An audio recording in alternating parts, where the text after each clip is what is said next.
In today's video, I'm going to teach you how to use Weather by Zapier as a trigger. If you've ever wanted your automations to react to real-world conditions, like sending a reminder when temperatures drop or tracking forecast changes for a specific spot, this walkthrough will help you set it up clearly and confidently. A zap is simply an automated workflow with a trigger that starts it and actions that follow, and in this case, the weather itself will be your starting point. Begin in the Zap editor by creating a new zap, then search for and select Weather by Zapier as the trigger app.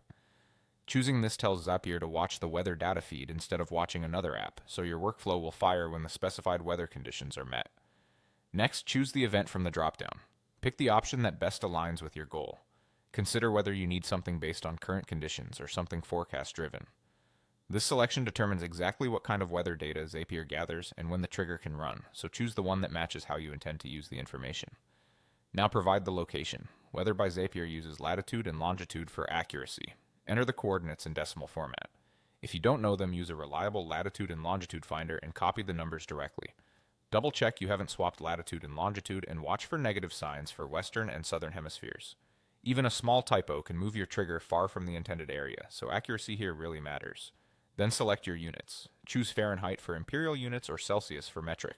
Select the system that matches how you prefer to read, store, or compare temperatures. Keeping this consistent with any downstream tools or logs will prevent confusion later. With those details in place, it's time to test. Click Test Step to pull in sample weather data for your location. Zapier will return a recent example that may include temperature, conditions, humidity, and timestamps. Review the sample closely. Confirm the coordinates are correct, the units look right, and the fields you plan to use are present. Remember, the sample reflects the latest available reading or forecast at the moment you test, so it might not match what you're seeing outside. What matters is that the structure and units are correct. If anything looks off, adjust your coordinates or event choice and test again. Once your test returns good data, you've successfully set up Weather by Zapier as a trigger.